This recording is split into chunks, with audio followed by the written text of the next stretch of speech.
phone itself.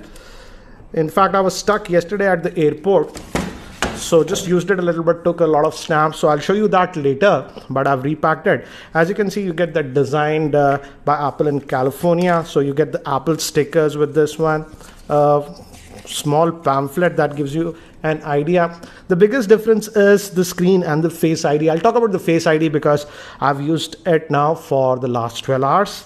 I'll share that experience. So you get the SIM ejector tool with this one. So that's what it's warranty and stuff. So let me keep these things to the side for now. And here is the iPhone itself. As you can see, this is the silver variant. We get this in only two colors, space gray and this silver variant. In fact, the iPhone 8 Plus I had in the space gray variant, so I thought, why not try this one? As you can see, if you notice, this feels a lot smaller, though this one is having a 5.8 inch screen. The iPhone 8 Plus actually has a 5.5 inch screen, but as you can see, this is a lot smaller. This will in fact totally easily fit inside this one. In fact, it is slightly bigger than the regular iPhone 8. So that's what is regarding the size. And regarding the accessories, this is very similar to earlier iPhones. We get a charger. Sadly, this is not a quick charger, though the phone supports quick charging. This is just a normal charger that we are getting. And we get the EarPods, and we also get the Lightning to 3.5mm connector because we don't have a headphone jack even on this one. And we also get the Lightning cable. So in terms of accessories, we are not getting anything special with this iPhone X. It's the same as the iPhone 8 or the 8 Plus. So let me keep this to the side and let's bring this. And as you can see, it's just the screen. We don't have any physical buttons because Apple is utilizing Face ID, and I'll show you that. But here, as you can see, the silver variant has the stainless trim. Even the space gray is stainless steel, but that is in a darker color. So if you want the stainless steel finish, the silver one has it. From the front, both of them are black, as you can see. And here we have the volume rocker. Here your SIM tray, again, single nano SIM. Bottom we have the speaker vent and the Lightning connector, and we have the volume rockers over here and the notification toggle. Again, like the iPhone 8 or the 8 Plus, even the earpiece acts as a speaker, so it gives that stereo effect. So one thing you'll notice is that the power button is a lot bigger on this one.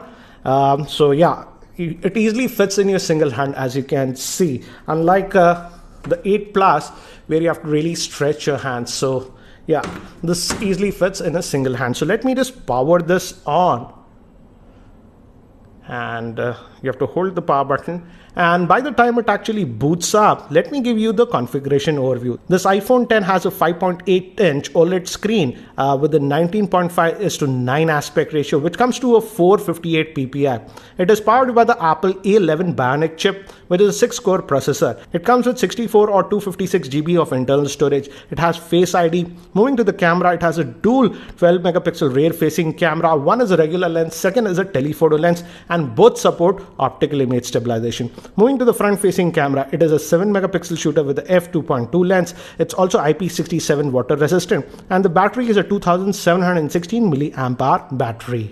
So this is the iPhone 10. Again, as you can see, it's very similar in layout to the regular one, but again, we don't have any home buttons. And to navigate, for example, let's open up Twitter. We're opening, and you see this notch over here.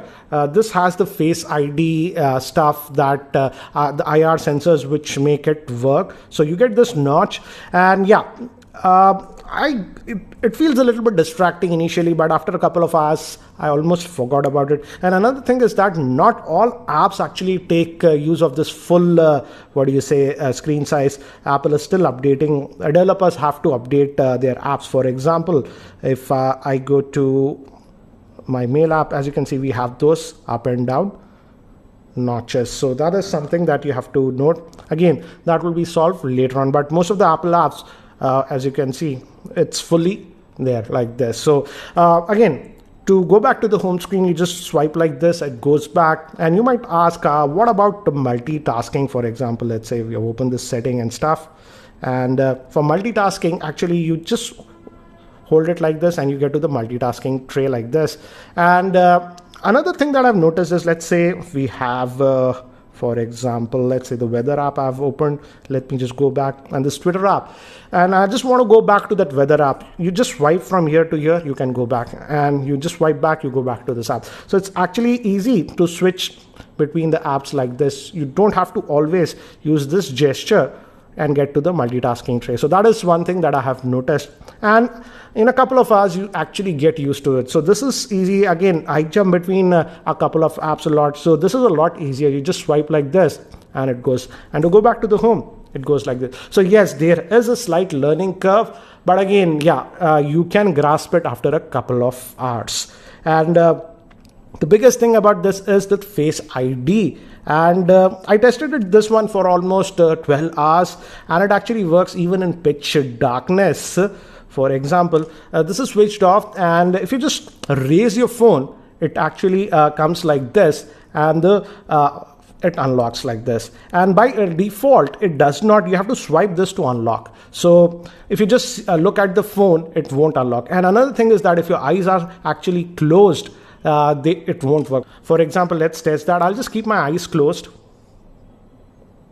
and let me open it now. So only after I open my eyes, it unlocks. I'll again do a different video regarding Face ID if you guys want, in different scenarios. But even in pitch dark, actually it works. I have to really test how well it works in bright outdoor sunlight conditions. That is the thing that I didn't test.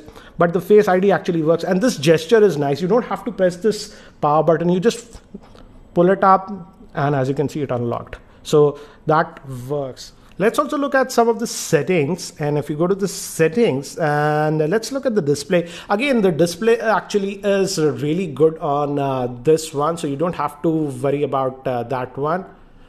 And as you can see, the display is really good. It's a OLED screen, and it also has that True Tone option, and you can enable or disable. By default, it is enabled, but if you enable it, and sometimes in indoor lighting conditions, the screen tends to get a little bit on the yellowish side, because that's easier on your eyes. So that is also a toggle over here. And regarding the storage, if you go to general storage, this is the 256 gigabyte variant, and out of that 256, you roughly get about 245 GB. So that is another thing you have to note, because if you are a very heavy user, yeah, the 64 GB variant is there, but that might not be enough. And regarding camera now, even the telephoto lens, that's the 2x zoom, is having optical image stabilization, and the aperture is 2.4, whereas on the iPhone 8 Plus, the telephoto lens simply did not have any optical image stabilization, and it had an aperture of 2.8. So this lets in slightly more light. And another thing is that because of this depth camera with the front facing, it can shoot portraits also. In fact, I shot a few. Let me show you. This, as you can see, is the portrait mode. It gets that background blur. And if you click on this and edit, you can change. If you go over here, this is the portrait, natural lighting. This is the, portrait light, studio lighting, contour lighting, and stage lighting, and other effects. So this was only possible with the rear facing camera, but now this is even possible with the front facing camera. And the camera interface again hasn't changed. If you see, it's almost the same. And yeah, so we even have the portrait mode here also. So you have that, and it uses the 2x zoom if you use the portrait mode. I've taken a lot of sample shots with this iPhone 10. So here are some of the sample shots that I've taken with this one, so that you can have a quick